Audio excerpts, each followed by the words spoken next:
Tawag natin itong dalawang brands na ito na whitening supplement. Puputi kayo pero collagen naman yung laman. Ito yung pinakaunang real tea natin. No? Parehas sila na 20-in-1 yan pero hindi naman ganoon nakaka-target. Kansay po, ang ginamit nila ay recent na yan sa ating katawan. Uminom man kayo or hindi siya foreign eh.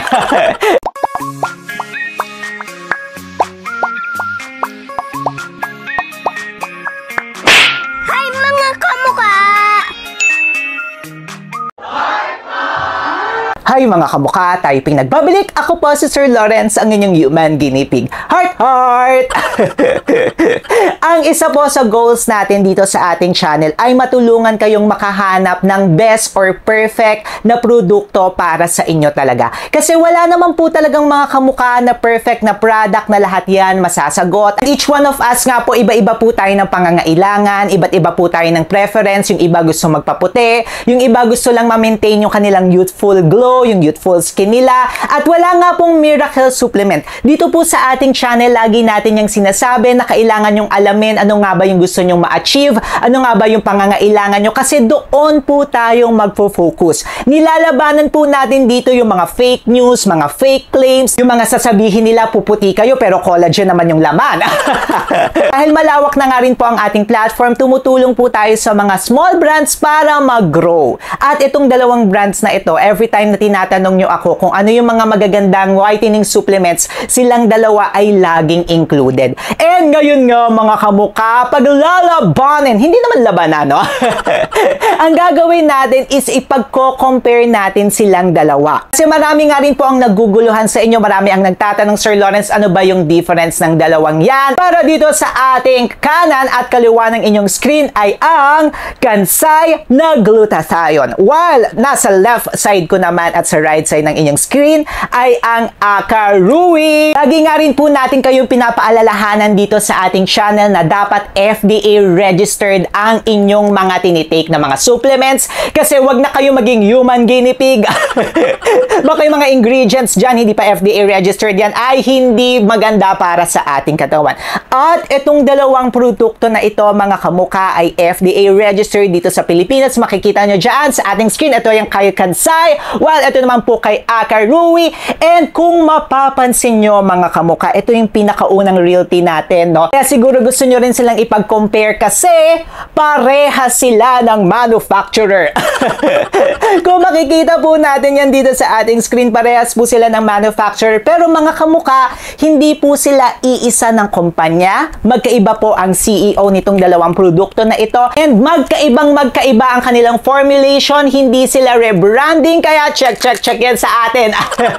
Itong dalawang bote nga po na ito ay parehas po silang may 60 capsules. Para sa price po nila, itong si Kansai, as of now po sa pag-check natin ay 995 pesos. While ito naman pong si Akarui ay 1,150 pesos. So hindi pa rin sila ganoong nagkakalayo. Tapos, each capsule po nito ni Kansai, makakakuha tayo ng 1,000 milligrams. And yes, isa po ito sa pinakamatataas talaga ang milligram content when it comes sa formulation. Kaya lagi kong sinasabi si Kansai. On the other hand naman po, ito pong si Akarui ay mayroon 600 milligrams per capsule. Yes, mataas na rin po yan mga kamukha. Pero lagi rin po nating pinapaulit-ulit yan dito sa ating channel. Hindi porket mataas, hindi porket marami ang ingredients, maganda agad. Dapat align po yan sa isa't isa. Kasi baka naman 20-in-1 yan, pero hindi naman ganoon nakaka-target. Baka 30-in-1. Kaya kailangan po natin yan isa-isahin. Okay, straight to the point na nga po tayo. Matatawag natin itong dalawang brands na ito na whitening supplement. Bakit? Kasi yung pinakamataas na milligram content nila na nandito, parehas sila, ay glutathione. And as we all know, maraming beses na natin yung pinag-uusapan dito sa ating channel na ang glutathione po ay antioxidant na ang side effect nito, pwede po tayong pumuti. Maraming studies na tayo na pinakita dito sa ating channel mga kamukha na nakaka-help talaga ang glutathione para sa pagpapaputi. Pero at the same time, maganda rin po ito sa paglaban sa mga free radicals, mga oxidative stress ng ating katawan. And ang glutathione glutathione po, present na yan sa ating katawan. Uminom man kayo or hindi siya foreign eh. Kaya nga po, from the term supplement, supply, sinusupply lang po natin yung kakulangan. Parehas po sila, kasi same manufacturer nga, di ba? Na freeform glutathione. Yung freeform na glutathione, baka bagong technology na po yan na mas mabilis na na-absorb ng ating katawan yung glutathione. Kasi sineparate or sinegregate po nila yung mga amino acids para nga po mas manipis, mas maliit, mas mabilis ma-absorb ng ating katawan.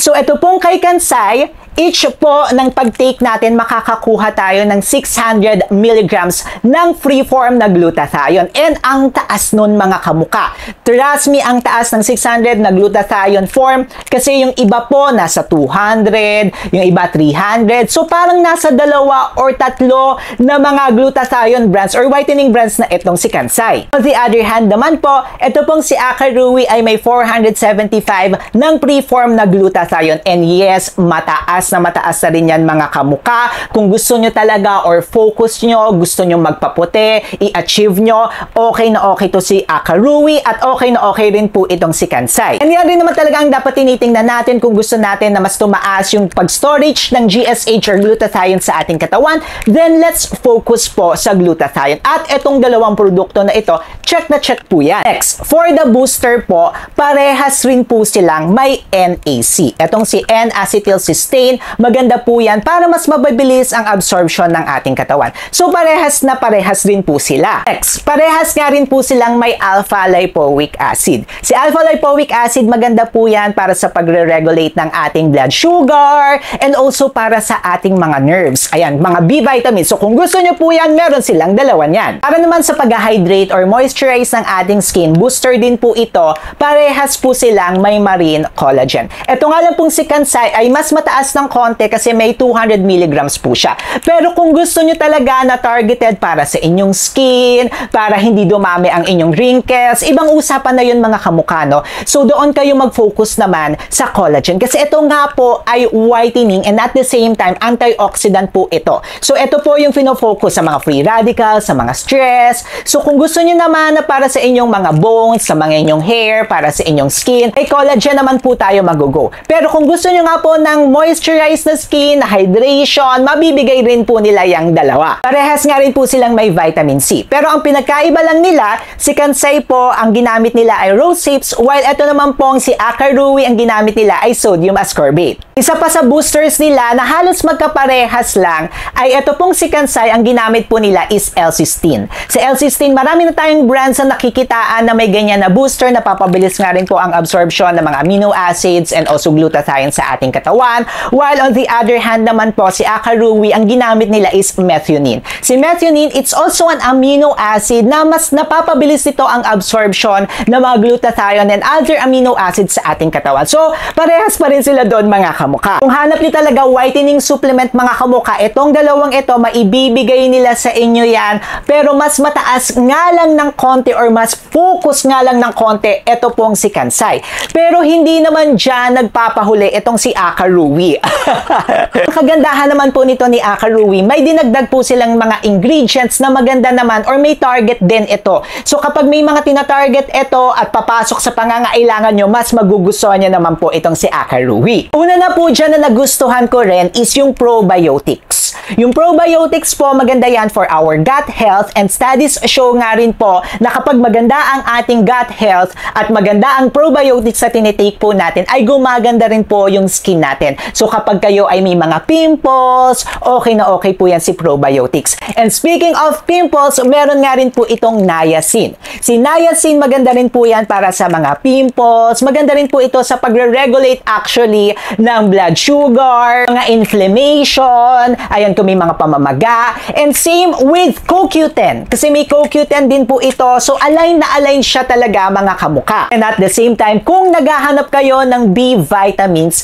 may B vitamins na itong si Akarui. So hindi nyo na kailangan pang bumili ng B vitamins, no? Kasi meron po itong B1, B6, and riboflavin. So si riboflavin is also a B vitamin. So B vitamins, maganda yan para sa mga nerves. At si Sir Lawrence, kailangan ko yan kasi dito sa sa aking jaw at meron po niyan si Akarui. And ang last po na inad pa nila dito na ingredient is meron po itong beta-carotene. So si beta-carotene, maganda naman yan para sa ating eyesight. Kaya yan yung sinasabi ko mga kamukha, no? Kung may mga other ingredients or may iniinom kayo na mga supplement na ganoon din, so gusto nyo na isahan na lang, eto naman yan kay Akarui. Pero kung gusto nyo ng pagpapaputi lang or targeted talaga para sa pagpapaputi, hindi nyo na kailangan ng ibang mga vitamins, eto naman yan si Kansai. Ayan, parehas silang maganda. Nakita na yan dito sa ating channel. By the way, kung gusto nyo palang mapanood yung mga review natin, ilalagay natin yan dito sa taas or ilalagay na lang yan natin sa baba.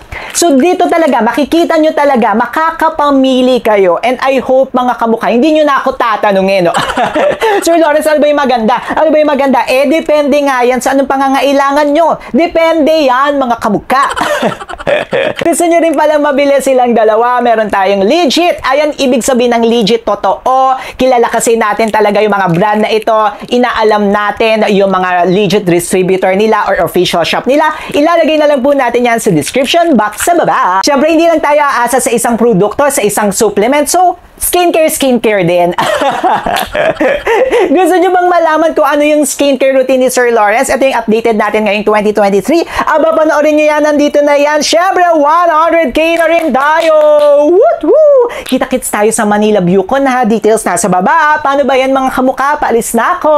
Click nyo na to.